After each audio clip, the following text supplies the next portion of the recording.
Bismillahirrahmanirrahim. Assalamualaikum warahmatullahi wabarakatuh. Selamat siang, salam sejahtera bagi kita semuanya. Om Swastiastu, Namo Buddhaya, salam kebajikan.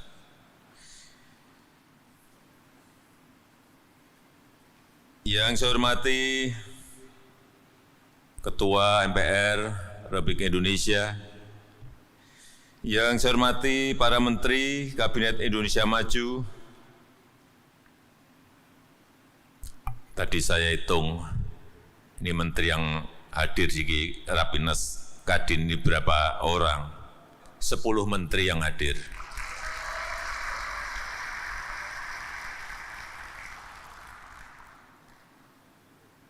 Betapa sangat pentingnya Kadin bagi negara kita. Sehingga menteri-menteri semuanya hadir. Ini saya baca sekalian, tadi saya hitung, saya tulis. Pak Menko Ekonomi, Pak Menko Marinvest,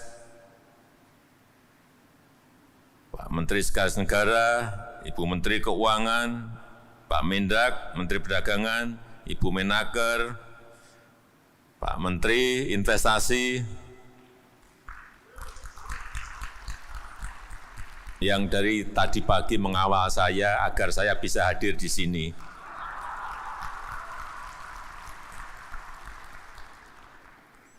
Sampai di dalam mobil pun Pak Menteri satu mobil dan betul-betul nggak tahu takutnya saya belok kemana, nggak ngerti juga saya. Tapi dikawal betul. Pak Menteri Perindustrian, Pak Menkom Info, Pak Menteri KKP, Pak Menteri Koperasi dan UKM, Pak Wamen BUMN, 10 menteri hadir semuanya. Yang saya hormati Gubernur Provinsi Bali, yang saya hormati Ketua Dewan Komisioner OJK, yang saya hormati Ketua Umum Kadin, Bapak Arsyad Rashid, beserta Ketua Dewan Pertimbangan Kadin, Bapak Antitya Bakri, beserta seluruh Ketua Dewan Penasehat, Ketua Dewan Pakar, Ketua Dewan Kehormatan, serta Wakil Ketua Umum, dan seluruh Ketua dan jajaran pengurus Provinsi, Kabupaten, dan Kota, seluruh anggota Kadin Masa Bakti 2021-2026, Bapak Ibu hadirin undangan yang berbahagia. Tantangan demi tantangan terus menghadang kita. Jangan ada yang berpikiran bahwa pandemi ini telah selesai. Memang pada hari ini kalau kita lihat kasus yang dulu di pertengahan bulan Juli, kasus harian kita di angka 56.000. Kemarin kita berada di angka 311 kasus harian. Ini patut kita syukuri, berkat kerja keras kita, kerja gotong royong kita. Tetapi sekali lagi, hati-hati, tantangan ini belum selesai.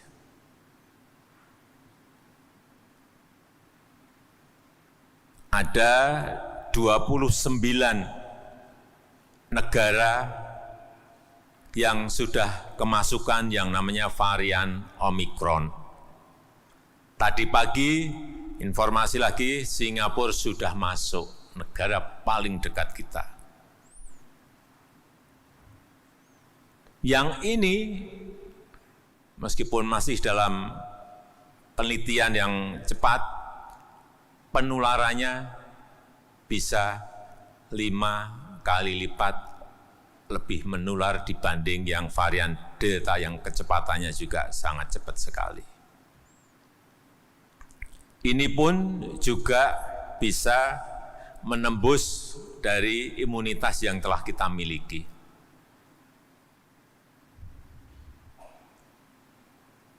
Oleh sebab itu, sekali lagi kita semua tetap harus waspada dan hati-hati. Hati-hati. Tetapi juga jangan kita ini terlalu ketakutan dan kekhawatiran yang amat sangat. Tetap harus optimis, apalagi di tahun 2022 kita harus optimis bahwa ekonomi kita bisa bangkit di atas 5%.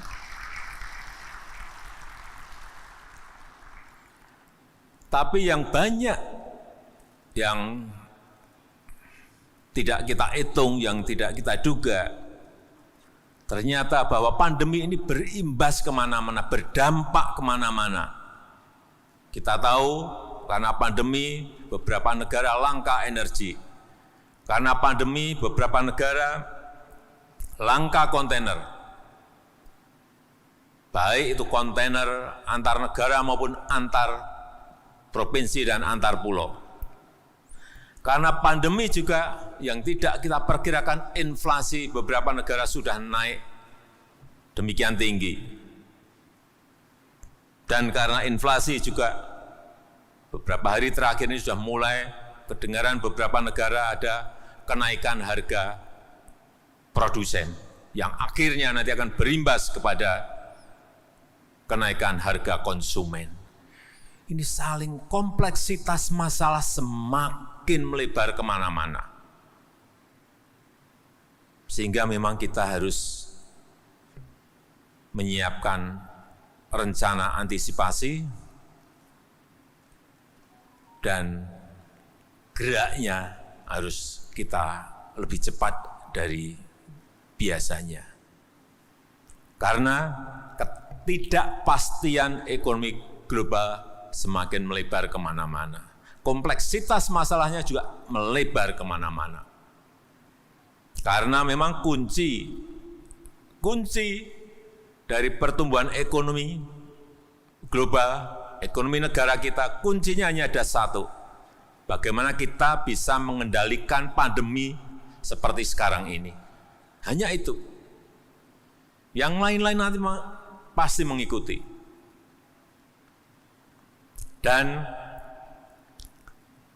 investasi merupakan motor penggerak ekonomi kita. Baik itu investasi usaha dari usaha mikro, usaha kecil, usaha menengah, usaha besar, semuanya sangat penting saat ini. Target investasi tahun 2021 900 triliun. Kelihatannya tercapai. Tahun 2022, karena saya lihat menterinya muda dan sangat lincah, naikkan menjadi 1.200 triliun. Dan sekarang ini posisi investasi di Jawa dan luar Jawa itu sekarang menjadi sudah lebih banyak di luar Jawa. Ini sangat baik sekali. Di Jawa 48%, di luar Jawa sudah 52%. Ini sangat baik sekali. Artinya tidak Jawa sentris, tetapi sudah mulai ke Indonesia sentris. Ini yang terus akan kita dorong. Dan dalam Rapim ini juga perlu saya sampaikan, ini tadi saya baru saja meminta kepada Bu Menteri Keuangan, ini yang biasanya saya pakai, saya lihat ekonomi kita ini seperti apa sih. Pajak sampai hari ini sudah masuk 77,5%. PNBP sudah masuk 107%, sudah melebihi, sudah. Artinya apa? Penerimaan pajak tumbuh 15,3%. Sangat bagus sekali. Pada tahun lalu kita terkontraksi minus 18,8%. Dari minus 18,8 sekarang tumbuh 15,3. Ini patut kita syukuri.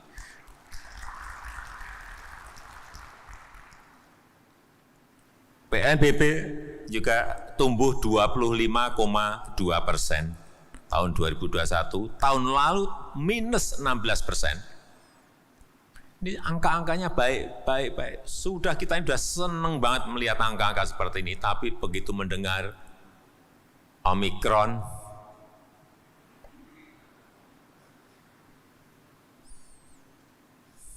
ya menahan nafas sedikit. Meskipun sekali lagi tidak perlu khawatir yang amat sangat, karena ini akan mempengaruhi kalau Bapak, Ibu, dan saudara-saudara kekhawatirannya amat sangat. Pada kesempatan yang baik ini, saya ingin titip pada Kadin, yang pertama kita ini nanti mulai hari kemarin kita akan sudah memegang sebuah kepercayaan dan kehormatan menjadi presidensi G20, keketuaan G20, dan akan ada 150 pertemuan, meeting dalam rangka G20 ini dengan semua negara.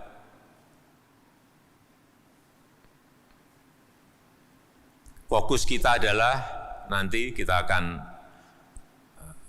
fokuskan di G20 ini adalah satu, urusan arsitektur kesehatan global, yang kedua mengenai transisi energi menuju energi yang hijau dan berkelanjutan, kemudian yang ketiga mengenai digitalisasi. Jadi digitalisasi, transisi energi dan ekonomi hijau, kemudian arsitektur kesehatan. Karena memang bandul ekonomi dunia ini sudah mulai bergerak ke arah ekonomi hijau. Kita pun harus cepat menyesuaikan. Kalau tidak, kalau misalnya nanti suatu titik, entah 2 tahun lagi, entah 3 tahun lagi, atau 5 tahun lagi, Eropa misalnya hanya menerima produk-produk hijau yang dihasilkan dari renewable energy, dan kita belum siap, bagaimana kita mau mengekspor barang-barang kita. Begitu mereka mulai, negara lain pasti juga akan memulai. Oleh sebab itu secepatnya kita harus mulai menggeser arah ekonomi kita sesuai dengan yang tadi akan kita bicarakan di G20.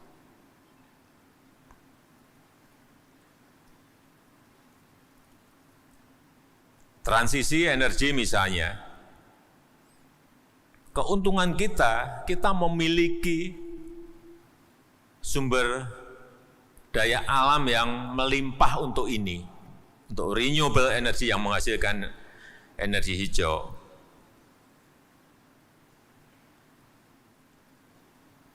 Misalnya hydropower, kita memiliki 4.400 sungai. Nggak ada negara di dunia yang memiliki kekayaan sungai sebanyak negara kita Indonesia. 2 sungai saja, Sungai Mamberamo di Papua, Sungai Kayan di Kalimantan Utara. Di Mamberamo itu kira-kira bisa menghasilkan 24.000 megawatt. Di Sungai Kayan di Kalimantan Utara bisa menghasilkan kira-kira 11.000 sampai 13.000 megawatt. Baru 2 sungai. Kita memiliki sekali lagi 4.400 sungai. Geothermal belum diapa-apain. Kekuatan kita 29.000 yang baru sekarang ini baru kepakai kira-kira 2.000-an. 10% belum ada.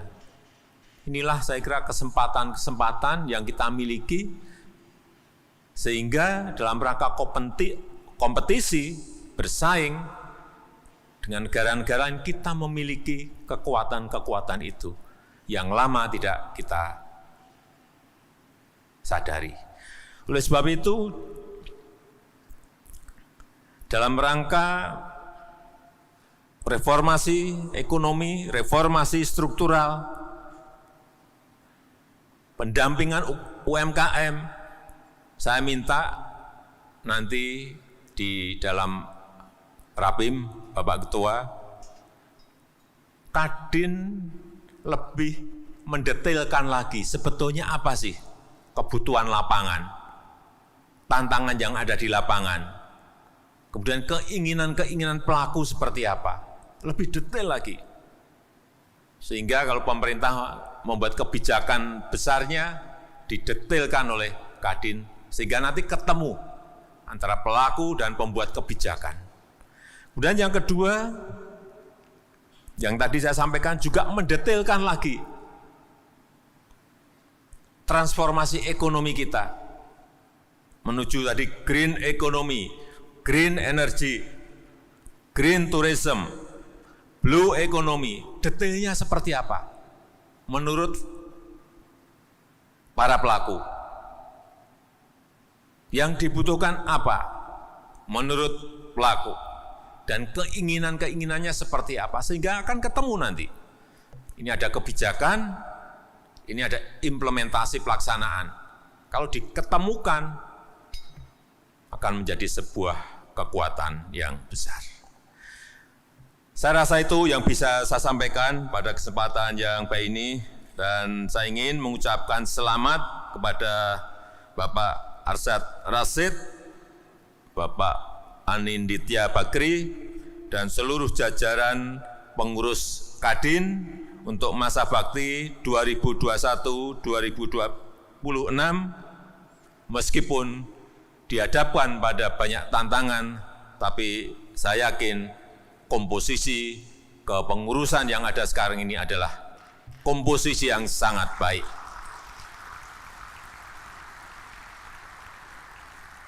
Dan dengan mengucap Bismillahirrahmanirrahim, pada sore hari ini secara resmi saya buka Rapat Pimpinan Nasional Kamar Dagang dan Industri 2021. Terima kasih. Wassalamualaikum warahmatullahi wabarakatuh. Om Santi Santi Santi Om.